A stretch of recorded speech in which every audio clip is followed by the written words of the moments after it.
नमस्कार दोस्तों आज फिर इस नए वीडियो में आपका स्वागत है। दोस्तों, कृषि भारत की अर्थव्यवस्था का एक महत्वपूर्ण हिस्सा है और किसान समाज के प्रमुख वर्गों में से एक है, क्योंकि भारत का 2/3 हिस्सा कृषि क्षेत्र में लगा हुआ है। हालांकि देश में शहरी और ग्रामीण क्षेत्रों के बीच प्रचलित सामाजिक और आर्थिक असमानताओं के कारण किसान अक्सर वित्तीय रूप से मजबूत होने के लिए काफी संघर्ष भी करते हैं। यह मुद्दा भारत की आजादी के बाद से ही चला रहा है। केंद्र और राज्य सरकारें किसान समुदाय को ऊपर उठाने के लिए कई पहलों के माध्यम से सामाजिक और आर्थिक चिंता को दूर करने के लिए अथक प्रयास करती है। इन्हीं प्रयासों के चलते केंद्र सरकार ने साल 2022 तक देश के किसानों की आय को दुगनी करने का लक्ष्य रखा है। मोदी सरकार का कहना है, जब किसानों के बैंक खातों में सीधे सभी सरकारी योजनाओं का पैसा पहुंचेगा तभी उनको समुचित लाभ मिल पाएगा। इन्हीं उद्देश्यों को ध्यान में रखते हुए केंद्र सरकार ने प्रधानमंत्री किसान सम्मान निधि योजना का आरंभ किया है। इस योजना की घोषणा हमारे देश के प्रधानमंत्री श्री नरेंद्र मोदी जी के द्वारा 1 दिसंबर 2018 को की गई। इस योजना से देश के किसान भाइयों को आर्थिक सहायता का लाभ सीधा पहुंचेगा और किसान भाइयों से किसी प्रकार का कोई कमीशन नहीं लिया जाएगा। कोरोना संकट के बीच सरकार ने प्रधानमंत्री किसान सम्मान निधि के तहत सीधे ग्राहकों के खातों में रकम पहुंचाई है, जिससे कि गरीबों और किसानों को पैसों की परेशानी का सामना नहीं करना पड़ा है। अब तक देश के करोड़ों किसान सरकार की इस स्कीम में रजिस्ट्रेशन करवाकर फायदा ले चुके हैं। इस योजना के तहत सरकार देश के किसानों को हर साल 6,000 रुपए की आर्थिक मदद देती है।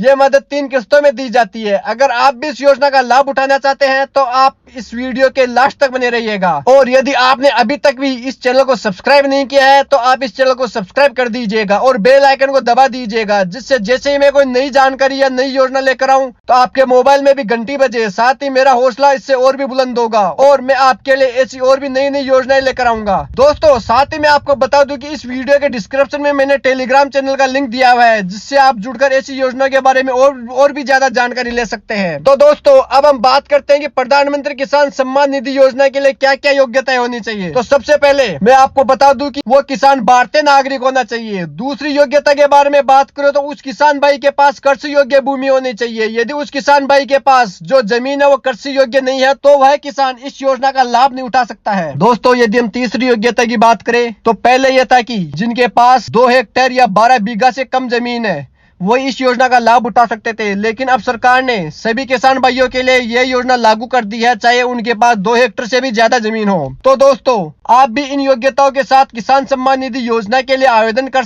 इसका लाभ उठा सकते हैं। दोस्तों, जो भी किसान भाई पीएम सम्मान निधि योजना का लाभ उठा रहे हैं वे काफी खुश है, क्योंकि यह राशि छोटे किसानों के लिए उपयोगी साबित हुई है। बुआई से पहले आर्थिक संकट से परेशान रहने वाले किसान भाइयों को इस राशि से बीज, खाद और अन्य जरूरी सामग्री लाने में आसानी होगी। साथ ही दोस्तों, मैं आपको बता दूं, प्रधानमंत्री किसान सम्मान निधि योजना का लाभ पश्चिम बंगाल राज्य को छोड़कर पूरे देश के छोटे किसान उठा सकते हैं, क्योंकि यह योजना पश्चिम बंगाल राज्य में लागू नहीं की गई है। दोस्तों, अब हम प्रधानमंत्री किसान सम्मान निधि योजना की कुछ सामान्य विशेषताओं के बारे में जान लेते हैं। दोस्तों, इस योजना के अंतर्गत भारत के छोटे किसानों को जिनके पास 2 हेक्टेयर या उससे कम खेत है, उन किसानों को प्रत्येक वर्ष भारत सरकार 6,000 रुपए आर्थिक मदद देती है। लेकिन अब 2 हेक्टेयर और 12 बीघा वाली जो कंडीशन थी उसको खत्म करके सभी किसानों के लिए इसको लागू कर दिया गया है। प्रधानमंत्री किसान सम्मान निधि की राशि डायरेक्ट किसानों के खाते में ट्रांसफर की जाती है, वो भी 2-2 हजार रुपए की 3 इंस्टॉलमेंट में दी जाती है। दोस्तों, जो किसान सम्मान निधि योजना के तहत सहायता प्राप्त करने के लिए पात्र किसानों की पहचान राज्य सरकार द्वारा की जाती है। दोस्तों, पश्चिम बंगाल में लगभग 70 लाख किसान ऐसे हैं जो इस योजना के लाभ से वंचित है। प्रधानमंत्री किसान सम्मान निधि योजना के अंतर्गत पश्चिम बंगाल के 23 किसानों ने आवेदन किया था, लेकिन पश्चिम बंगाल सरकार द्वारा उनके आवेदन को वेरीफाई नहीं किया गया। इस योजना के तहत लाभ प्राप्त करने के लिए जिन लोगों ने आवेदन किया है उन किसानों को इस योजना के तहत किसान क्रेडिट कार्ड बनवाना होगा। इसी क्रेडिट कार्ड के जरिए देश के किसानों को आर्थिक सहायता प्रदान की जाएगी। इस योजना के अंतर्गत किसानों द्वारा किए गए आवेदन को प्राप्त करने के बाद 14 दिन के अंदर क्रेडिट कार्ड जारी कर दिया जाएगा। दोस्तों, अब हम जान लेते हैं कि प्रधानमंत्री किसान सम्मान निधि योजना का कौन कौन लाभ नहीं उठा सकते हैं। तो पहला है कि सरकारी कर्मचारी इस योजना का लाभ नहीं उठा सकते। दूसरा है, यदि आप इनकम टैक्स का भुगतान करते हैं तो आप भी इस योजना का लाभ नहीं उठा सकते। तीसरा है, कोई भी विधायक और मंत्री प्रधानमंत्री किसान सम्मान निधि योजना का लाभ नहीं उठा सकता। चौथा है, कोई भी पेशेवर व्यक्ति इस योजना का लाभ नहीं उठा सकता। यदि कोई व्यक्ति 10,000 रुपए या इससे ज्यादा की पेंशन का लाभ उठा रहा है तो वह इस योजना का लाभ नहीं उठा सकता। यदि आपके पास कॉमर्शियल जमीन है तो आप इस योजना का लाभ नहीं उठा सकते, क्योंकि इस योजना का लाभ केवल कृषि जमीन पर ही उठाया जा सकता है। दोस्तों, अब हम बात कर लेते हैं कि प्रधानमंत्री किसान सम्मान निधि योजना के लिए किन किन दस्तावेजों की आवश्यकता होगी। दोस्तों, इस योजना में आवेदन करने के लिए आपको सबसे पहले आपके पास आधार कार्ड होना चाहिए। इसके साथ ही आपके जमीन है उसके दस्तावेज होना आवश्यक है और आपके पास खुद का बैंक में अकाउंट होना चाहिए। साथ ही आपके पास पासपोर्ट साइज की फोटो भी होना अनिवार्य है। अब दोस्तों बात आती है कि इस योजना के लिए आवेदन कैसे करें, ऑनलाइन करना है या ऑफलाइन, और यदि ऑफलाइन करना है तो उसकी क्या प्रोसेस होगी और यदि ऑनलाइन करना हो तो उसकी क्या प्रोसेस होगी। तो हम पहले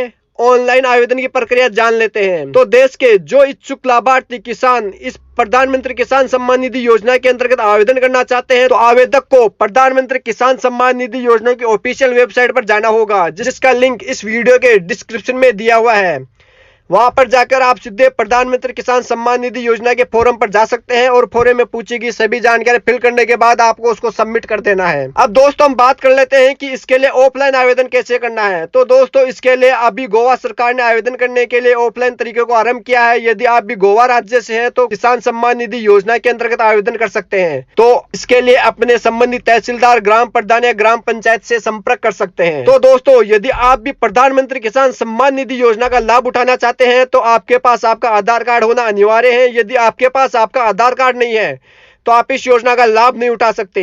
जब प्रधानमंत्री किसान सम्मान निधि योजना का आरंभ किया गया था तो इस योजना में पंजीकरण करवाने के लिए लेखपाल, कानूनगो और कृषि अधिकारियों के चक्कर लगाने पड़ते थे, लेकिन अब सरकार ने यह बाध्यता खत्म कर दी है। अब कोई भी किसान अपना रजिस्ट्रेशन घर बैठे खुद करा सकता है। इस योजना का लाभ उठाने के लिए आपको किसान सम्मान निधि योजना के अंतर्गत रजिस्ट्रेशन करवाना होगा। इसके पश्चात आपका लाभ लाभार्थी सूची में शामिल किया जाएगा, जिसके बाद आपके खाते में पैसे ट्रांसफर किए जाएंगे। तो दोस्तों अब आपके समझ में आ गया होगा कि आप कैसे प्रधानमंत्री किसान सम्मान निधि योजना का लाभ उठा सकते हैं और उसके लिए आपको क्या क्या करना होगा। तो दोस्तों आप अब इस वीडियो को लाइक शेयर कीजिएगा और भविष्य में ऐसी जानकारी जानने के लिए हमारे इस चैनल से जुड़े रहिएगा। और यदि आप इस चैनल पर नए हैं और आपने अभी तक इस चैनल को सब्सक्राइब नहीं किया है तो इस चैनल को सब्सक्राइब कर दीजिएगा। धन्यवाद। जय हिंद, जय भारत।